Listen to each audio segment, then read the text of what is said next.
راديو إرنا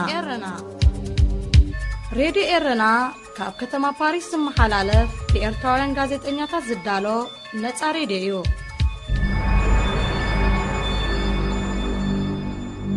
سلام بمنقدي ساتلايت حتصير معبل إرنا.org بإنترنتن يوتيوبن تكتاتلونا كبرى سمعتي نايلومي سوني 13 الرفنونا مكتالكم بخبرين عدمنا أرستا زينا كنقدم مرحتي إرتران جيبوتن من رخابهم استخايدة فتنتات حجون مسناخل يقتمو كمزلو تقليسو إرترا كاب 14 شمون تطري أب كينيا أبزنقد متصاري قتمات كعسو سكعت أفرو باسكت كتساتفيا إثيوبيا قبطن سودانن أب قدايتي زحلف سمون زفشل زيتي أتقامانايل بمتكوار أب واشنطن هتو صاحبا ككايدين هذه إذاعة إرنا ناب زرزر زينا مسن نسجر برزيدنتات إرتران جيبوتن من رخابهم استخايدة تدقاقام فتنتات كعوات كم زي كالي ديبلوماسيان منشطات نريد إرنا حبيرهم بمنقدي قدامي منيستر أبي أحمدن نقسنا السعود عربين استقبره قدامي فتنة كلت يوم مرحتي أبرياد نمجمري أوانهم نايد سلامتا كلو أوت أكوان تخالو بزعباتي كاب كل تشحن شمونتنا تحيزو تفتير ظلو من السحاب نمئلا يخون زمدنا ناب نبور نمملاسو كقبر استوات أنا ركبات زاقيت قبراوي كخون كم زي كالي أتوم ديبلوماسيات رديوم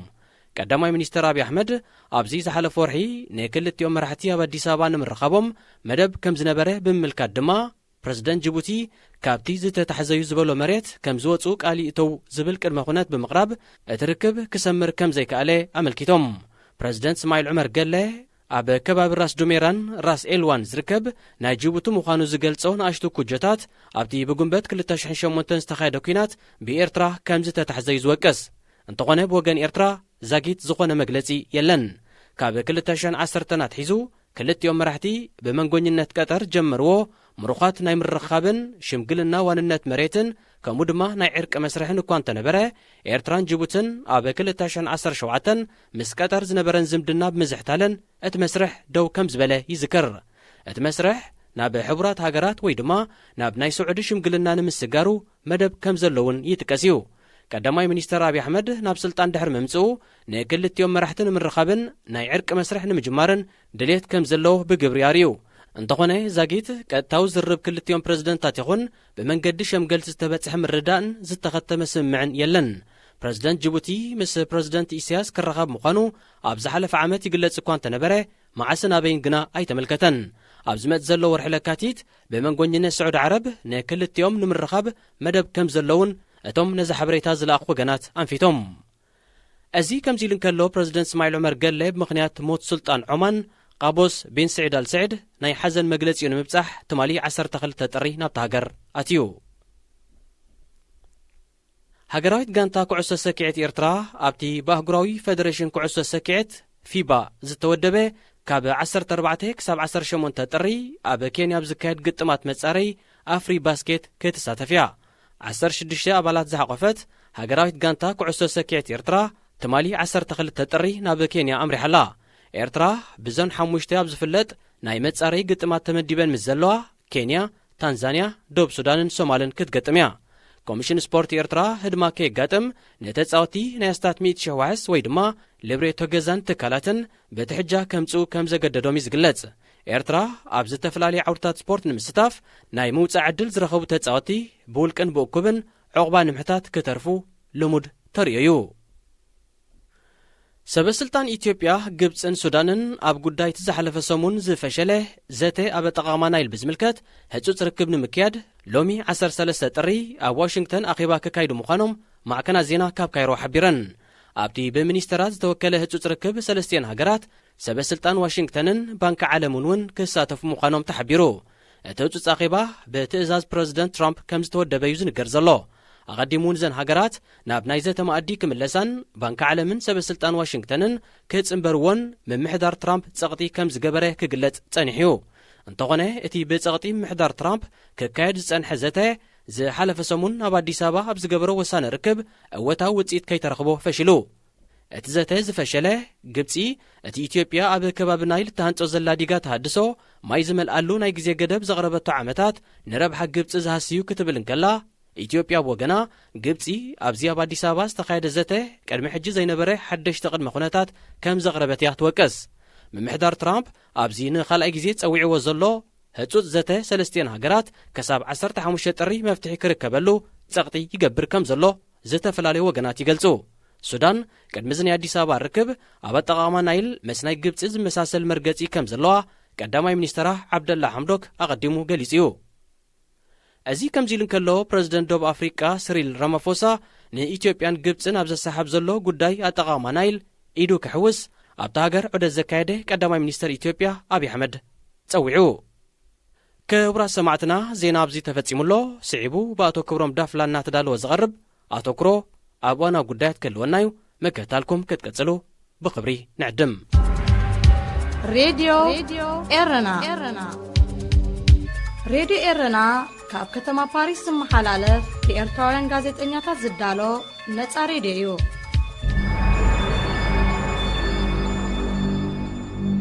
ከመይ ኣለኹም ከመይ ትኾኑ ክቡራን ደቂ ሃገረይ ኣብ ውሽጥን ወፃኢን ዘለኹም ክብሮም ዳፍላየ ኣቐዲመ ሞቕ ሰላምታ የቕርበልኩም ብተወሳኺ እውን እንኳዕ ንሓድሽ ዓመት 2020 ኣብቅዓና ብል ዓመት ራህዋን ዓመት ሰላምን ዓመት ለውጥን ክገብረልና ድማ ትምኒተይ እዩ ሎሚ ዝዛረበሉ ኣርእስቲ ንሊብያ ብሓደ ወገን ንሱዳን ብኻልእ ወገን ምስ ኤርትራ እናነጻጸርኩ ክዛረብ እየ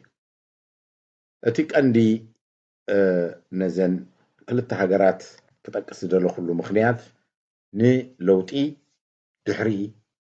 ስርዓት ሙዳቕ ስርዓት ኢሳያስ ዝምልከት ክልተ ኣብነታት ህባና ስለ ዝኾና እየን በቲ ሓደ ወገን ኣብ ሊብያ ዝመፀ ለውጢ ድዩ ንኤርትራ ዕድላ ክኸውን ወይስ ምስቲ ናይ ሱዳን ዝመሳሰል እዩ ዕድላ ክኸውን ክዛረብ እየ እዚ ክልተ ክንዛረበሉ ዘገድሰሉ ምኽንያት ድማ መለበሚ ወይ ትምህርቲ ክኾነና ዝኽእል ክልተ ኣብነታት ስለ ዝረኸብና እዩ ናይ ኤርትራ መጻኢ ድሕሪ ምድርባይ ስርዓት ኢሳያስ ከምታ ኣብ ሊብያ ዝተጓነፈ ድዩ ክኸውን ከምታ ኣብ ሱዳን ወይስ ካልእ ኣሎ ነዚ ሎሚ ኢና ክንዛረበሉ ዝግባእ ሎሚ ድማ ክንውስኖ ኣለና ዝብል መርገፂ ከም ዘለኒ ኣብ ኩሉ ፈነወታተይ ይገልጾ እየ እቲ ለውጢ ንብሎ ንምድርባይ ስርዓት ኢሳያስ ጥራይ ዝምልከት ክኸውን የብሉ እንተላይ ነቲ ድሕሪ ኢሳያስ ዝመፅእ ዘካተተ ክኸውን ኣለዎ ዝብል ተሪር መርገፂ ኣለኒ ሊብያ ኣብነት ናይ ለውጢ ምስ መፀ ሓደ ስርዓት ምስ ተደርበየ ናብ ሓደ ሕድ ኩናትን ናብ ዓዘቕትን ናይ ሙዳቕ ኣብነት ኮይና ኣላ ሱዳን በንጻሩ ድሕሪ ለውጢ ናይ ተስፋን ናይ ቀጻልነትን ኣብነት ኮይና ኣላ ንሕና ንምነዮ እቲ ናይ ሱዳን ዓይነት ክኸውን ወይ ካብኡ ዝሓሸ ዓይነት ለውጢ ክኸውን እዩ ዝብል መደምደምታይ ቀዲመ ነግረኩም ኣለኹ ኣብ ኤርትራ ዘሎ ኩነታት ናብ ለውጢ ክበፅሕ ከመሳሳልነቱ ዳርጋ ምስ ሊብያ ይመስል እቲ ተቐሪቡ ዘሎ ሓደጋታት ድሕሪ ለውጢ ነቲ ናይ ሊብያ ይመስል እቲ ስርዓት ኢሳያስ ኣፃዊድዎ ዘሎ ሓደጋታት ንህዝቢ ኤርትራ ድሕሪ ናቱ ሙዳቕ ልክዕ ከም እቲ ስርዓት ቀዛፊ ንሊብያ ቀሪብዎ ዝነበረ ይመሳሰል እዩ መደምደምታይ ነዚ ናይ ሊብያ ኣብዚ ዝኸፍአ ዓዘቕቲ ኣውዲቆ ዘሎ ኩነታት ፈሊጥና ኣብ ኤርትራ ዝሓሸ ምድላዋት ካብቲ ኣብ ሊብያ ዝተገብረ ናይ ተቃውሞ ሓይሊ ዝሓሸ ምድላዋት ክንገብር መለበሚ ክኾነና ተስፋ እዩ እቲ ናይ ሱዳን ልክዕ ከምኡ ክንገብሮ ዋላ እንተዘይከኣልና ዝከኣል መዳይ ኣለዎ ኢልና ክንመሃረሉ ይሕግዘና ቀንዲ መልእኽተይ እዚ ሓይሽ እቲ ሓይሽ እዚ ገበር እዚ ኣይገበር ኢለ ኣብ ዝርዝራት ኣይኮንኩን ክዛረብ ጥራይ ምድላው እንተዘይጌርና ንድሕሪ ኢሳያስ ከም ሊብያ ኣብ ዓዘቕቲ ዘውድቕ ሓደጋ ይጽበየና ኣሎ ከም ሱዳን እንተፈቲና ዝሓሸ ዕድል ኣለና ዝብል እዩ ህዝቢ ኤርትራ ግን ካብዚአን ክልተ ሃገራት ዝበለጸ ዝተዓጻጸፈ መጻኢ ዕድሉ ናይ ምውሳን ሓይልን ክእለትን ተመክሮን ኣለዎ ጎዲሉ ዘሎ ነዚ ተመክሮ ዝጥቀም ፖለቲካዊ ሓይሊ ወይ ፖለቲካዊ ሓይልታት ኣብ ምውዳብ ኣይነፋዕናን ኣለና ኣይነፋዕናን ህዝቢ ኤርትራ እንታይ ደኣ ባዕሉ ከም ዝመጽእ እቲ ድሕሪ ኢሳያስ እቲ ለውጢ ባዕሉ ንነፍሱ ከም ዘማዕራሪ ጥራይ ኢሳያስ ይኽድ እምበር ኩሉስ ጽቡቕ ክኸውን እዩ ዝብል ተስፋ ጥራይ የናብረሎ ነቲ ናይ ተቃውሞ ምንቅስቃስ ከም ሓደ ማሽን ኣብቲ ዝግብኦ ቦታ ዝጠወቅካዮ ባዕሉ ኸይዱ ነቲ ለውጢ ከም ዘማዕራርዮ ዝጥምት ወይ ከዓ ዝምነ ትምኒት እዩ ዝመስል ዘሎ እቲ ሓቂ ግን ነቲ ድሕሪ ኢሳያስ ዘሎ ስርዓት ብግቡእን ብዝርዝርን ሎሚ ክንዳለወሉ ኣለና ህዝብታት ኤርትራ እሱ እዩ እቲ ሓቂ ርእሰ ምትእምማን ዘምጽኦ ጽቡቕ ድሌት ዘምጽኦ ኤርትራ ከምቲ ናይ ሊብያ ኣይጓነፋን እዩ ዝብል መደምደምታ ዝበጽሐና ሰባት ብዙሓት ኢና እዛ ርእስቲ ምስ ዝቐርቡኒ ብጾተይ ኣብ ዘልዕለሉ ግዜ ኩሉ ሻዕ ቀዳመይቲ ትመጽእ ሕቶ ከምኡስ ኣይበጽሕን እዩ ዝብል ከም ሊብያስ ኣይከውንን እዩ ዝስ ከሻዕለና ይብሉን ዝብል መልሲ ይመጽእ ኣፍኩም ይሰዓረ ዝብሎም ከምኡ ይኹነልና ይዝብሎም ዕድል ሃገር ግን ፖለቲካ ሃገር ግን ብተስፋታት ጥራይ ጌርካስ ድሓር ተጠሊምና ከምኡ ኣይመሰለናን ኣብ ምባል ክንውድቕ የብልናን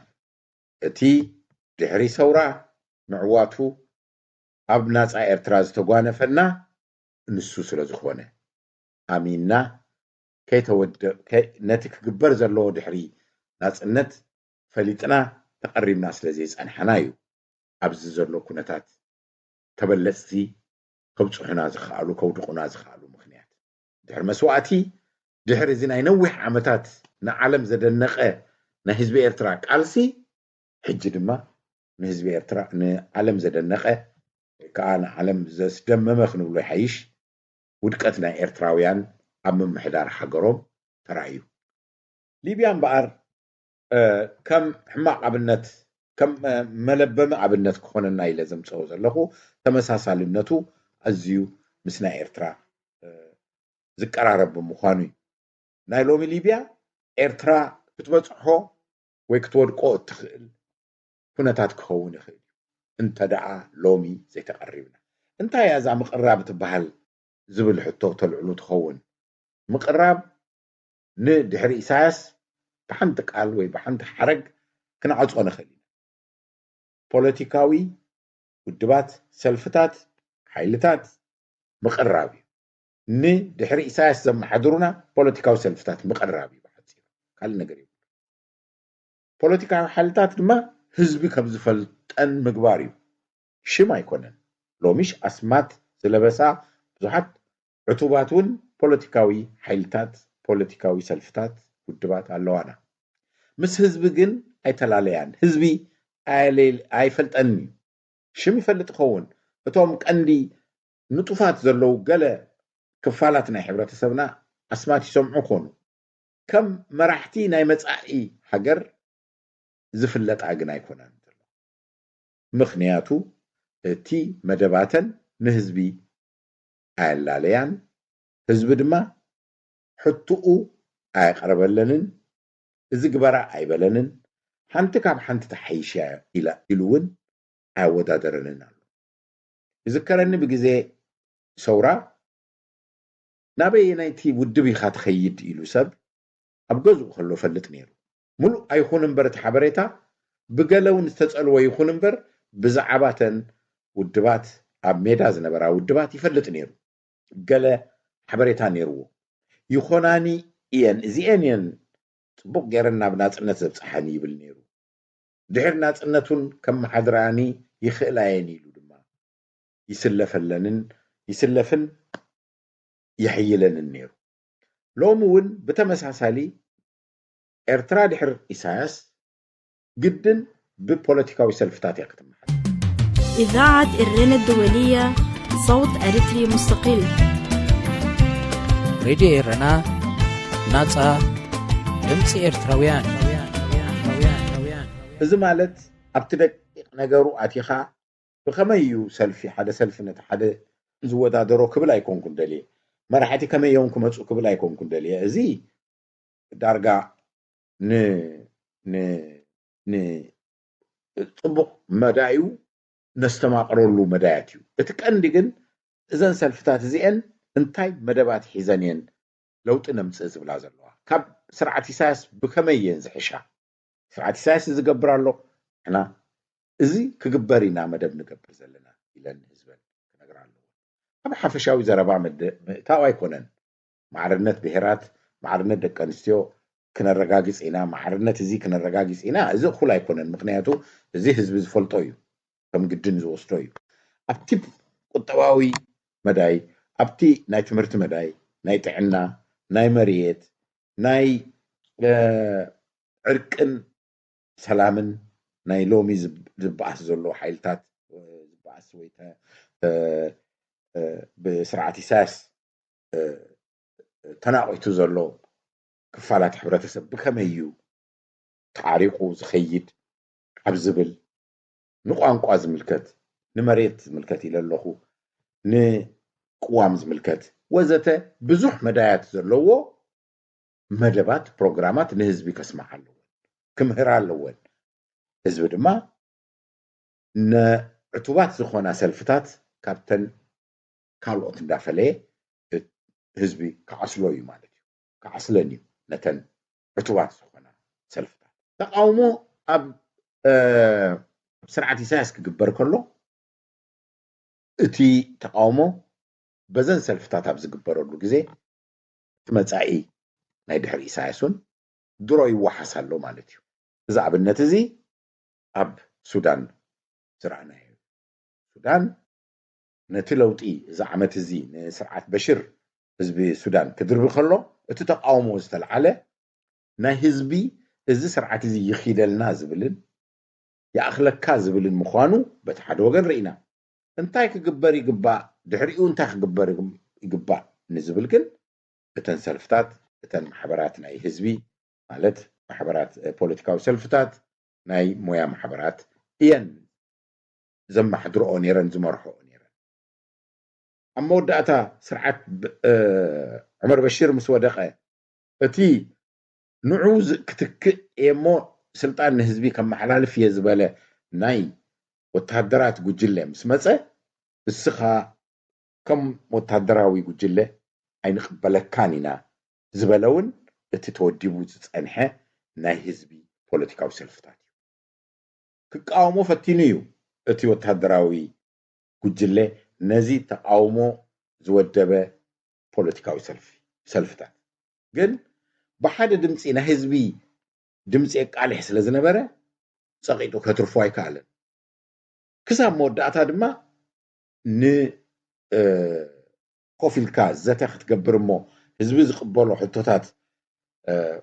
ኣብ ስምምዕ ክተብፅሕ ምኽኣል በቶም ሰልፍታት ይተኻይዱ በቶም ፖለቲካዊ ሓይልታት ይተኻይዱ ህዝቢ ድማ ናትና እዮም እዚኦም ፖለቲካዊ ሓይልታት ስለ ዝበለ ኣብ ገዝኡ ኮይኑ ሬድዮን ቴሌቪዥንን ከፊቱ እንታይ ተባሃለ ኢሉ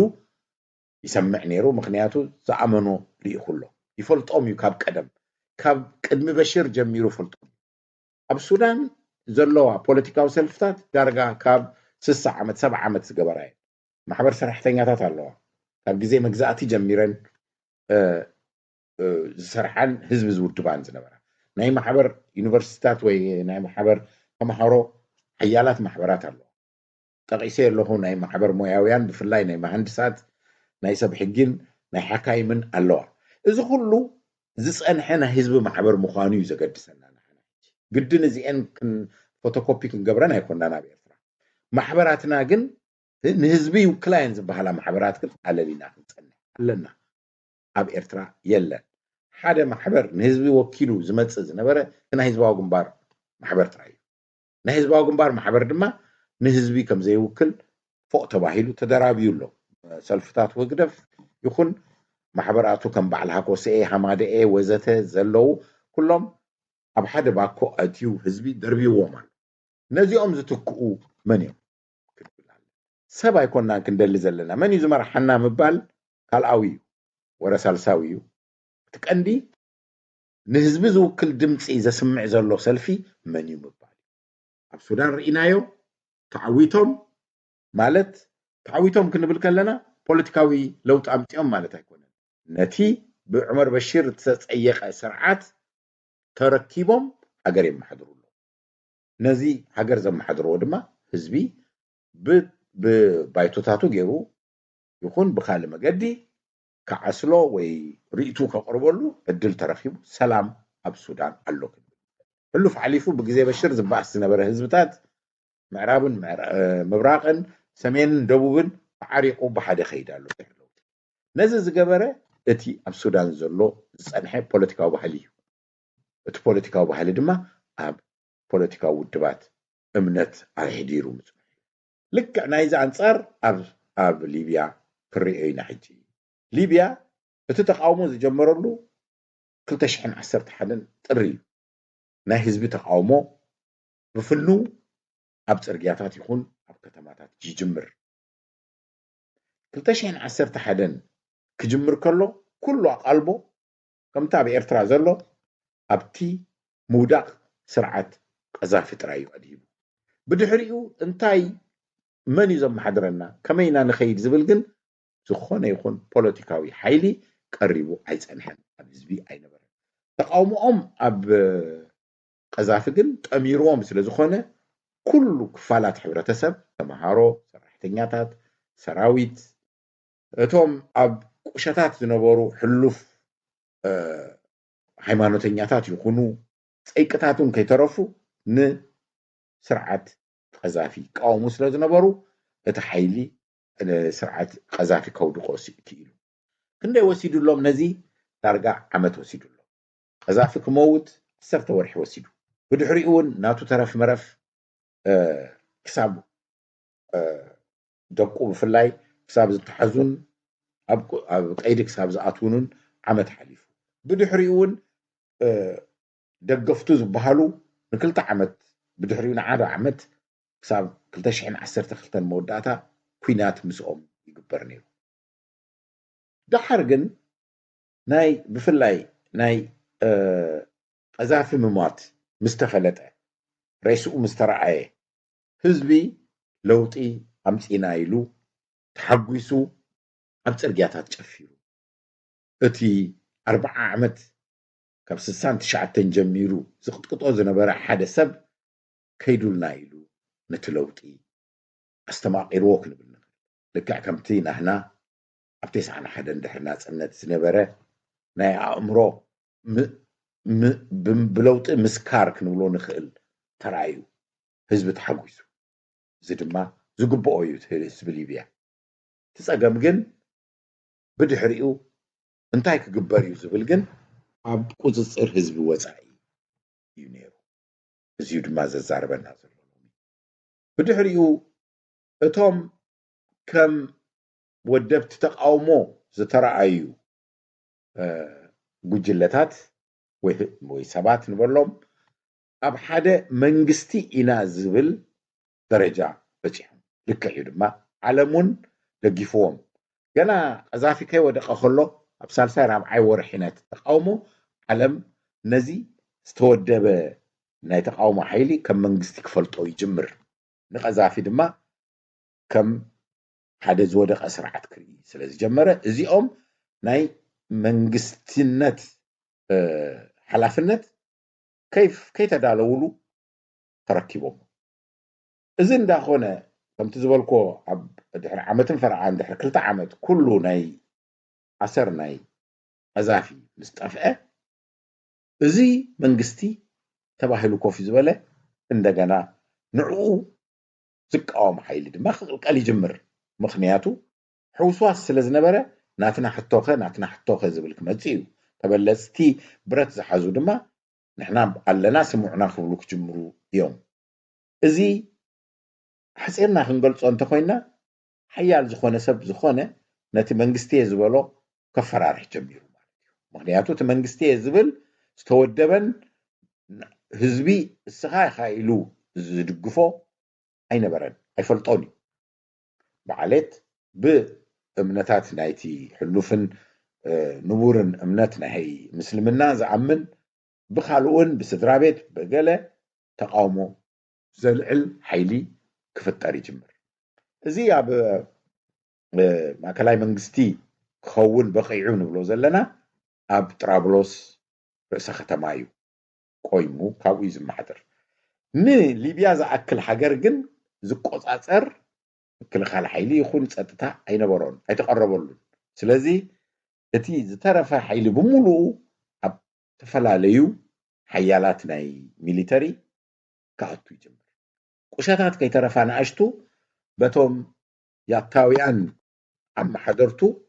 ሚሊሻታት ክመሓደር ይጅምር ስለዚ እቲ ማእከላይ መንግስቲ ዝኾነ ይኹን ብሽም ሊብያ ክገብር ኣይከኣለን እሱ ጥራይ ኣይኮነን እዚኦም ስልጣን ንደሊና ዝብሉ ሓይሎም ወዲቦም ነቲ ናይ ኣብ ጥራብሎስ ቆይሙ ዘሎ ከተማ ኮይኑ ዘሎ መንግስቲ ብሓይሊ ብረት ክሓርሞ ይጅምሩ እዚ ኣብ 2014 ከባቢ ይጅምር ሊብያ ዳርጋ ምስ ኤርትራ እንድሕሪ ብስፍሓት መሬት ክተወዳደራ ኮይንካ ዳርጋ 15 ዕፅፊ ናይ ኤርትራ ክበሃል ትኽእል ኣዝያ ገፋሕ ሃገር ኣጻሚኡ ሰብ ዘይነብረሉ ይበዝሕ ይኸውን ግን ንመንግስቲ ንምቅዋም ግን ምቹው ነይሩ ማለት እዩ ዝኾነ ሰብ ሸፊቱ ኣይግዛእን ክብል ዝኽእል ዓዲ እዩ ሃገር እዩ ስለዚ እቲ መንግስቲ ኣብ ጫፍ ጂኦግራፊ ማለት እዩ ኣብ ጫፍ ናይ ሊብያ ብወገን ምዕራብ ኣብ ጥራብሎስ ኮፍ ኢሉ ዘሎ ምስቲ ካልእ ጫፍ ዘሎ ስለ ዘይራኸብ በቲ ካልእ ጫፉ ማለት ብምብራቃዊ ወገን ኣብ ሰሜን ኣብ ተብሩቅ ዝተባሃለ ቦታ ካልእ መንግስቲ ይቀውም ናይ ቀደም መባእስቲ ናይ ቀዛፊ ዝነበረ ጀነራል ኸሊፋ ሃፍታር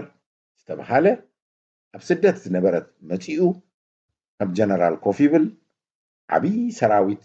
يقوم صعبت نيرومو بوصاي هاجرات بفلاي كدغف يجمر نسخايخا منغستي يبلو انا بحيلك حزو ييلو سراويتو اختيتو نتي لوط زمصه اكال بكوينات يغطمو ازي جنرال خليفه حفتار بامريكا زدغف امريكان تدغيفاتو ما بمعراب زدغف سبيو ምክንያቱ ኣብ ተሰዓታት ንቀዛፊ ተቃዊሙ ኣብ ኣሜሪካ ሰፊሩ ስለዝነበረ ንቀዛፊ ዝተቃወመሉ ምክንያት ግን ናይ ቀዛፊ አንጻር ስለዝነበረ ዘይኮነስ ኣብ ቀዛፊ ዝለኣኾ ኩናት ስለዝተማረኸ እዩ ኣብ ማሊ ኣብ ኒጀር ወይ ኣብ ማሊ ተማሪኹ ካብኡ ኣሜሪካውያን ኣድሒኖሞ ናይ ኣሜሪካ ዘይግነት ሂቦሞ ኣብቲ CIA ትርከበሉ ኣብ ቨርጂኒያ السدرو يقمط نيرو ማለት አስታት 10 ዓመት እዚ ሰብ እዚ ኣብ ሊብያ ለውጥ ክመጽእ ንዝደሊ መተካእታ ኮይኑ ከም ጸንሕ ምናልባት ዘደንቕ ኣይኮነን ግን ኣመጻጽኡ ክመጽእ ከሎ ህዝቢ ብዛዕባኡ ዝፈልጥ ስለ ዘይነበረ ንመን እዩ ክድግፍ ነዚ እዩ ክድግፎ ነቲ ኣብ ዝብል መዋጠር እትይወሎ ማለት ሊብያ እምበር በዚ ሰብኣይ እዚ በዚ ጀነራል እዚ ዝድገፍ ሓይሊ በቲ ዝጸንሐ ለውጥ ዘምጽእ ሓይልን ሞንጎ ተዋጢራ ሓድሕድ ኩናት ቀጻሊ ካብቲ መጀመርያ ዝጀመረ ቀጻሊ ካይዲ ክሳብ ብነፈርትን ከቢድ ብረትን ብታንክታትን ውግእ ይጅመር እዚ ህዝቢ ኤርትራ ህዝቢ ሊብያ ዝህሰየሉ ኩነታት ፈጢሩ ሬድዮ ኤረና ናጻ ድምፂ ኤርትራውያን راديو إيرنا ناتا دمت إيرتراويان እምበኣር እዚኦም ጥራይ ኣይኮኑን ክልተ ሓይልታት ጥራይ ኣይኮኑን ኣብዚ ዘለዉ እዞም ንኣሽቱ ዝበልኩኹም ኣብ ቁሸታት ዝነበሩ ኣብቲ ገፊሕ ሃገር ኣበይ ኣለዉ ክትብሎም ኣብ ዘይክእል ቦታ ዝነበሩ ብረት ዝዓጠቑ ዝተፈላለዩ ሚሊሻታት ስለ ዝነበሩ እዚኦም ንመን ይሕግዙ ነዚ ሓደ ድዮም ነዚ ሓደ ኣብ ዝብል ተኣትዩ ከምዚ ቲፎዞነት ኮይኑ ንሕና ነዚና ንሕና ነዚና ብዝብል ናይ ኩናት ሃገር ይኸውን ፀግዕ ምድላይ ጥራይ ይኸውን እቲ ሰላማዊ ሰልፊ ሰላማዊ ህዝቢ ድማ ካብቲ ሃገር ከም ስደተኛ ክሃድም ይጅምር ናይ ግብረ ሽበራ ዝነበሩ አልቃይዳ ይኹኑ አይሲስ ድማ ዕድል ስለ ዝረኸቡ ኣብቲ ሃገር እቲ ናቶም ሰራዊት ናቶም ሰዓብ ክገብሩ ይጅምሩ ጎረባብቲ ሃገራት ከምኡ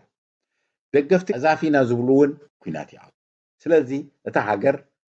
ከም ምግዛፋ ብሓደ ሕታት መስ ብዘይፍሉጥ ረፅምታት ትሳቀ እዚ ዝኾነሉ ምኽንያት ህዝቢ ዝፈልጦም ፖለቲካዊ ሰልፍታት ስለ ዘይጸንሐ ጥራይ ምድላው ኣይተገብረን ታይና ንገብር ስርዓት ቀዛፊ ምስ ወደቀ ስለ ዘይበሉ ጥራይ እዩ ኣይኮነን ሃብትለዋ ሊብያ ህዝባ ምሁር እዩ ግን ግዜ ኣርኪብዋ ማለት እዩ እቲ ኩናት እቲ ለውጢ ኣርኪብዋ ሎሚ 2020 ረጊፅና ኣለና ክንብል ከለና እቲ ለውጢ ካብ ዝመጽእ ወይ ካብ ዝጅምር ወይ ተቃውሞ ካብ ዝጅምር ልክዕ 9 ዓመት ገይራ ኣላ ሊብያ ኣብ ኩናትን ኣብ ሓድሕድ ኩናትን ኣብ ረፅምን ኣብ ድኽነትን ኣትያ እቲ ሃብቲ ነዳዲ ብዘርከበ ይዝረፋሉ ሊብያውያን ስደተኛታት ኮይኖም ኣብ ካልእ ሃገር ይሃድሙ እዚ እዩ እምበኣር ኣብ ሱዳን እንተርኢና ድማ በንጻሩ እዩ ህዝቢ ተቃውሞ ኣርእዩ ዛዚሙ ነቲ ንስርዓት በሽር ከውድቕ ዘድሊ ግዜ ወሲዱ መስዋዕቲ ከፊሉ ስርዓት በሽር ምስ ወደቀ ግን ተወዲኡ ኩነታት ንበሽር እውን ኣብ ቤት ፍርዳ ቀሪቦም ብሕጋዊ መገዲ ኣብ ሰስርሖም ከይዶም ኣለዉ ህዝቢ ሱዳን እዚ እምበኣር ኤርትራ ድማ ከም መለበሚ ክትወስዶ ዘለዋ ዝብል መርገፂ ዘለኒ እዞም ክልተ መራሕቲ ማለት ስርዓት ኢሳያስን ስርዓት ቀዛፍን ዝገበርዎ ልክዕ ተመሳሳሊ እዩ ድሕሪኦም ዝኾነ ይኹን ነገር ከም ዘይሰልጥ ምግባር እዩ ክልቲኦም 40 ዓመታት እዮም ገይሮም ክልቲኦም ብፅቡቅ ሽም እዮም ጀሚሮም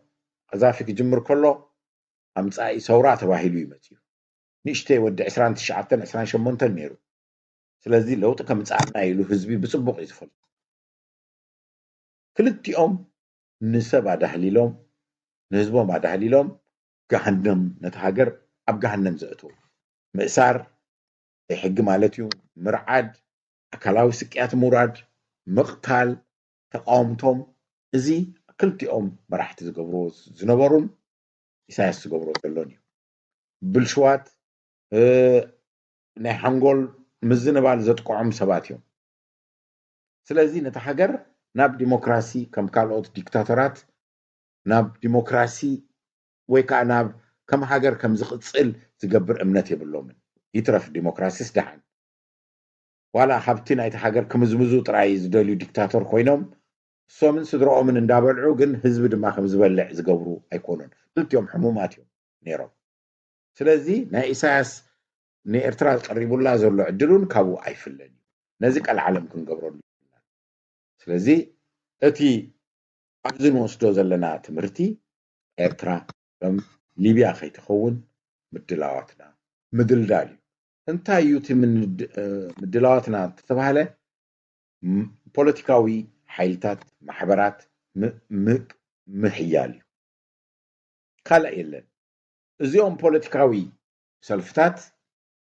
ወይ ፖለቲካዊ ሰልፍታት እዚአን ንብለን ዘለና ዝተፈላለዩ ሕብሪ ሒዘን ክመጻ ከም ዝኽእላ ዝተፈላለዩ ጭርሑ ሒዘን ክመጻ ከም ዝኽእላ ክንቅበሎ ኣለና ናይ ልኡላዊት ሃገር ምልክት እዩ ዝተፈላለዩ ሰልፍታት ህዝቢ ዝደልየንን ዘይደልየንን ክመጻ ክእላ ይምጻ ክንብል ኣለና የስማዓነ ህዝቢ ሰዓብቲ ድማ ይርከባ أتي صعب زي ركب سلفي بعلو بحزب صعب زي ركب ومن غير زي بلو سلفي بعلو قسيلو كحق غير أتي بحزبي يخونني بحزبي زخون مدب حيزلو زبحال سلفي وي سلفتات دما كسسناين أبزي معبلال كنفرح يبلنا حدا سلفي أي عبللينيو أبزي خونه غزي مخنياتو حزبي استفل عليه ميزانات اللو لبام حزبيو حزبنا بعدو هيكوننا نجمرو زلنا حتوتاتو يفلطيو عبيت حتوتاتو يفلط نحبار نيرتراوያን زطرف حتوتاتو زفلط حزبيو ابتنناتو ربحا دما نناتو محبراوي دربي ወይ ማሕበራዊ ቦታ ዘለዎ ሕቶ ድማ ይፈልጥዩ ነጋዳይ እንታይ ጎዲልዎ ኣሎ እንታይ ክምላእ ኣሎ ፈልጥዩ እዚ መንእሰይ ንብሎ ወይ ከዓ ኣብ ትሕቲ ሃገራዊ ቀይዲ ሃገራዊ ኣገልግሎት ዘሎ እንታይ ይጠልብ ካብቲ መንግስቲ ካብቲ ሓድሽ ለውጢ እንታይ ይጠልብ ይፈልጥዩ ተጋደልቲ ነበር ፈልጥዮም እንታይ ይጠልቡ ተማሃሮ ወለዲ ሰራሕተኛታት መንግስቲ ወጻኢ ዝቕመጡ ኤርትራውያን ኣብ ስደት ዘለዉ ኤርትራውያን ኩሎም ካብ ሃገሮምን ካብ መንግስቶምን እንታይ ምደለና ዝብልዎ ነገር ይፈልጡ እዮም እዚ እሳቶም ዝጠልብዎ ነገር ብመገዲ ፖለቲካዊ ሰልፍታት እዩ ናብ መንግስቲ ዝበፅሕ ኢልና ሓደ ፖለቲካዊ ሰልፊ ዝያዳ ኣድማዒ ዝኾነ ኣሰራርሓ እንድሕር ኣለዎ ህዝቢ እዚዩ ጽቡቅ ገይሩ ከም ማሕደረናን ከመርሐናን ዝኽእል ሰልፊ ኢሉ ክመርጾ እዩ ስለዚ ኩሉቲ ሓይልና ንሰልፍታት ምድልዳል ክኸውን እዚ ክንብል ከለና ክልተ ሕቶ እዩ ህዝቢ ከቅርብ ዘለዎ ከም ሊብያ ከይንኸውን ክልተ ሕቶ እዩ ንተቃውምቲ ሰልፍታት ከቅርብ ዘለዎ እቲ ሓደ እንታይ እዩ መደብኩም ክብል ኣለዎ እቲ ካልኣይ ድማ መደብኩም ከይቅረብኩም ዝርዝር ከይቅረብኩም ኣይንሰማዓኩም ኢና ክብል ኣሎ ሓፈሻዊ ዘረባ ጥራይ ጌርካ ተቃውምቲ ነዚ ስርዓት ኢና ጥራይ ምባል ደጊም እኹል ኣይኮነን ክሳብ ሎሚ ኣስርሒና እዩ ሎሚ ግን ደጊም ክነው ኢሳያስ ክንጥምት ዝጥምት መደብኩም እንታይ እዩ ኢሉ ሰብ ንማሕበራት ከዋጠር ኣለዎ ንሰልፍታት ከዋጠር ኣለዎ ሰልፍታት እዚ ካብ ኮነ ናይ ህዝቢ ጠለብ ኢለን ድማ ክሰርሓ ክጅምራ እየን እዘን ዝነፍዓ ወይ ዕቱባት ሰልፍታት ስርሕን ህዝቢ ብዝዕግብ መገዲ መደባትን ከቅርባየን ዝርዝራት ከቅርባየን ከመይ ገይረን ከም ዝገብራ ከቅርባየን እተን ሕማቃት ዘበላ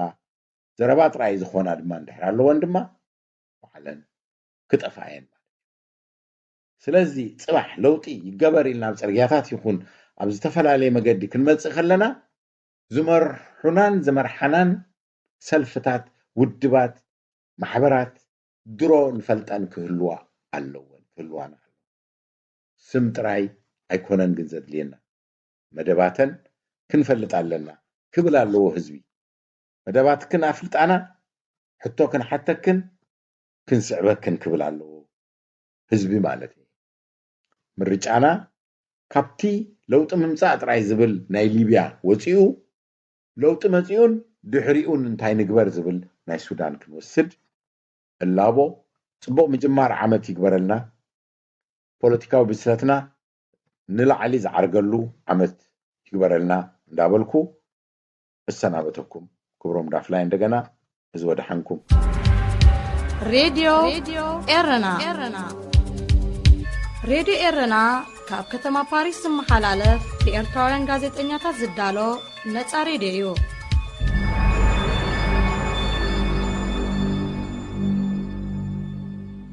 ክቡራት ሰማዕትና ናይ ሰዓት ዚ ዜናን ሓፈሻዊ ትሕዝቶናን ኣብዚ ተዛዚሙሎ